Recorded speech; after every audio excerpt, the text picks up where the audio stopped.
বন্ধুরা এখন তো বর্ষাকাল, অনেক মশার উপদ্রব, আর আমাদের ঘরে একদম কয়েল অ্যাভেলেবেল থাকে না। আর বাজারের কয়েলগুলি কিন্তু আমাদের অ্যালার্জি যে কোনো বাচ্চা থাকলে কিন্তু অনেক ক্ষতি করে। তো চলুন আজকে একদম প্রাকৃতিক উপায়ে মশার কয়েল বানিয়ে ফেলি। এখানে লাগবে নিম পাতা, নিম পাতা কিন্তু অবশ্যই লাগবে।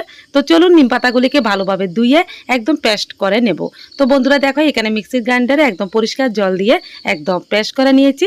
তো চলো এবার একটা চাকুনি দিয়ে ছেঁকেও নিতে হবে। তো এখানে শেষ না কিন্তু, চলো এবার এগুলিকে একটু জাল করে এরপর দেব মহা ওষুধ কপুর। কপুর কিন্তু মশা মাছি দূর করার দারুণ একটা টিপস বন্ধুরা, তোমরা করে দেখো।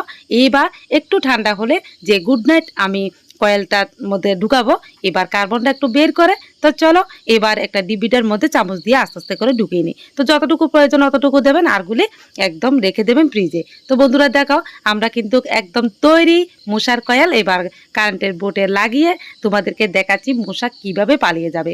বন্ধুরা এইভাবে করে দেখো, একদম তোমাদের